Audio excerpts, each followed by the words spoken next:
So, ang gulo po ng politika na naman sa ating bansa, may panibago na naman pong pasabog laban po kay PBBM. Pag-usapan po natin kung ano ito.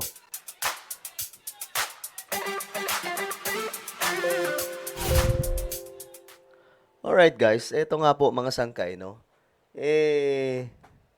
May masasaksihan na naman po tayo ngayon na, kumbaga, another propaganda, no, na kumakalat ngayon laban po kay PBBM. May naglabasan daw po, ewan ko mga dating militar po ata ito mga sangkay na sinasabing nagati daw po sila ng pera kay PBBM.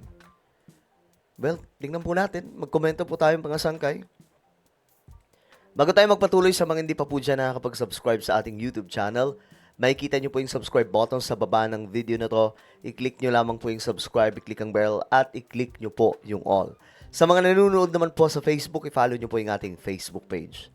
So ito na nga mga sangkay, tingnan po natin.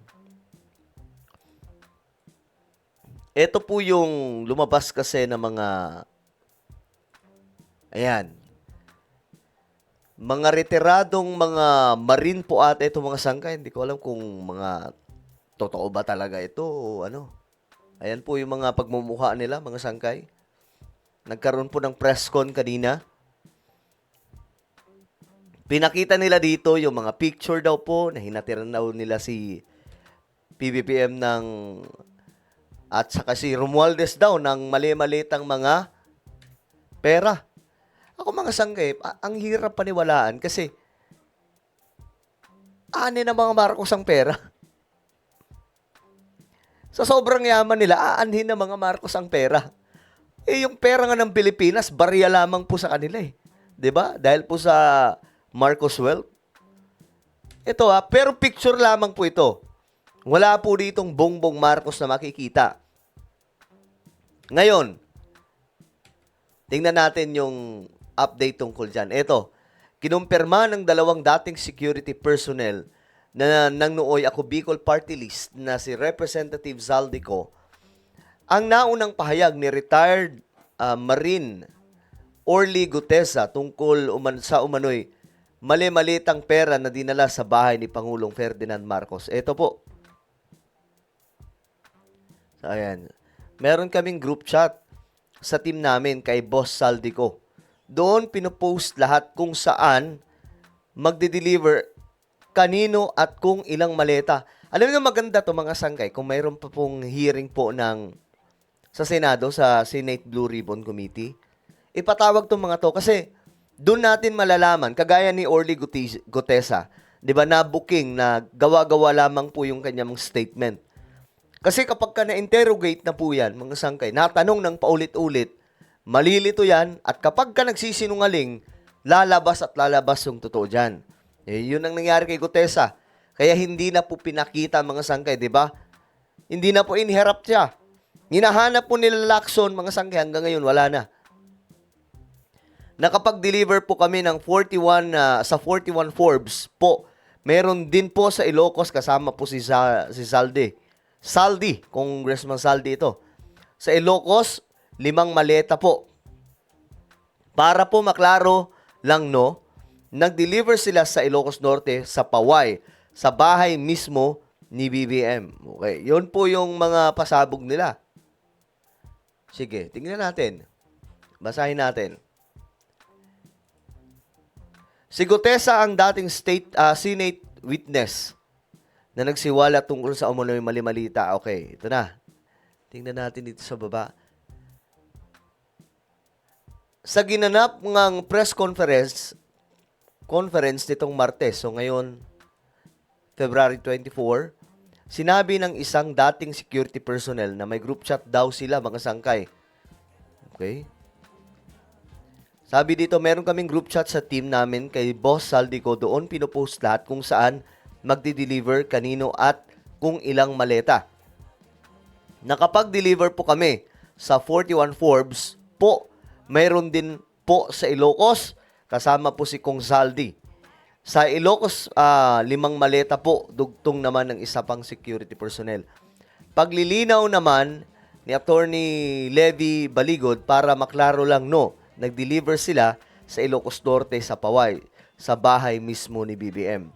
Si Baligod ang kasama sa 18 security personnel na humarap sa publiko para isiwalat ang tungkol dito. Matatandaang pumutok na rin ang pangalan niya noon at kinilala bilang whistleblower sa pork barrel fund scam. Okay. Okay, alright. So, dati na palang may history to. So, ito yung pasabog ngayon, mga sangkay, na medyo pinagdududahan din po ng ilan. No? Kasi nga po, pambihira. Ano daw po ang trip na naman ng mga to? Palalabasin na naman ba nila na si PBBM ang mastermind? Kasi alam ko, yun na naman po yung takbo dyan di ba? Yun na naman po yung magiging takbo ng kwento dyan. Ang palabas na naman nila dyan, si PBBM yung mastermind. Tapos, ito pa. Ito pa yung isang pasabog.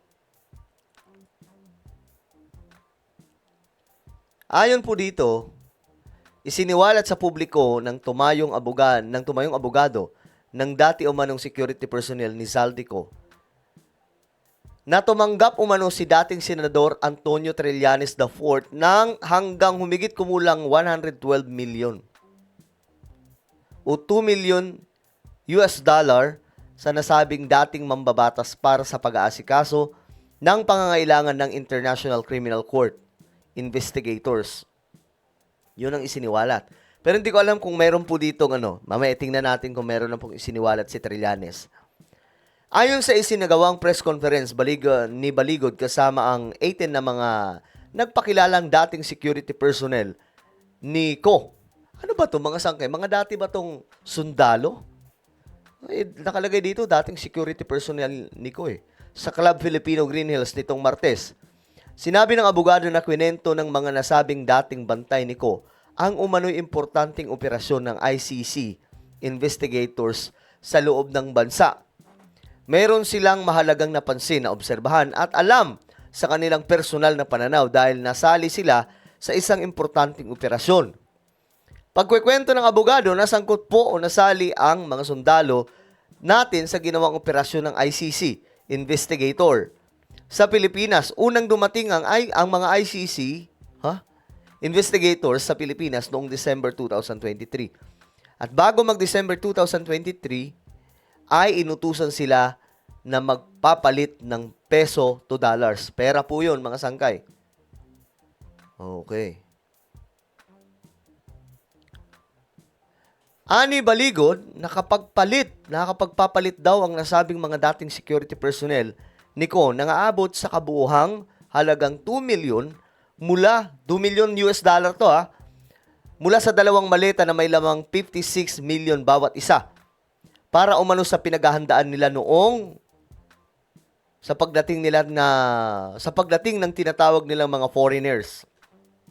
So ito na ata yung sa ICC. Dalawang maleta na ang bawat maleta ay naglalaman ng 56 million kaya nakapagpalit sila ng equivalent to million US dollar. At ang sabi ng executive assistant ni Ginoong Zaldi ay pinaghahandaan daw nila ang pagdating ng foreigners. Dagdag pa niya, kalaunan ay nakilala ang mga ito na foreigners na binabanggit ay mga ICC investigators. Okay, kwento nila to mga sangkay. Ulitin ko lang sa inyong lahat. Huwag tayo magpapadala kaagad sa mga kwento kasi we all know naman, as we all know, politics in the Philippines, mga sangkay. Kaya nga sabi ko, ang hirap maniwala kung kanino yung tama, kabila o kabila. Sa sobrang pangit ng sistema ng politika sa ating bansa. Ang bihira. Hindi mo na alam kung sino ang nagsasabi ng totoo dito 'Di ba? Pero ang mahalaga, huwag po tayo magpadala sa bugso ng damdamin. Okay? Kalma lang, alamin muna natin yung totoo. Kasi sa panahon po natin ngayon, sa gulo ng politika sa ating bansa, pambihira, parang ang hirap ng isipin kung alin nga ba talaga yung totoo dito. Ngayon, tingnan po natin mga sangkay, kasi tingnan natin itong si Trillanes. Nagsalita na nga ba? Si Trillanes. Ito, tingnan natin.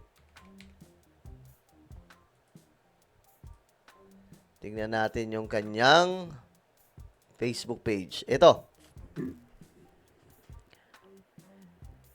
I vehemently deny that I received $2 million or any amount, yan na yung pasabog niya dito, from Zaldico for the ICC investigation or any other purpose.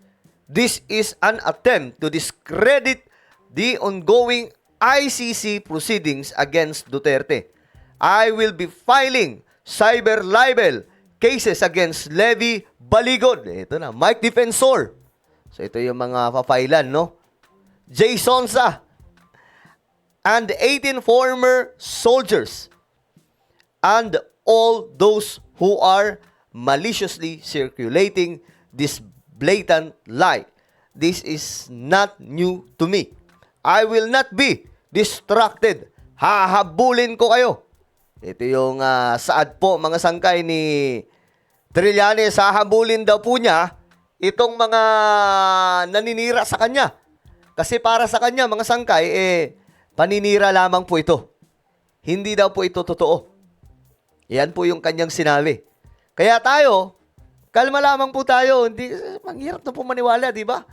Ngayon, magkakaalaman yan. Kapag ka na-filean po ng cyber libel, lalabas ang totoo dyan. Kung sino ang nagsasabi talaga ng tama.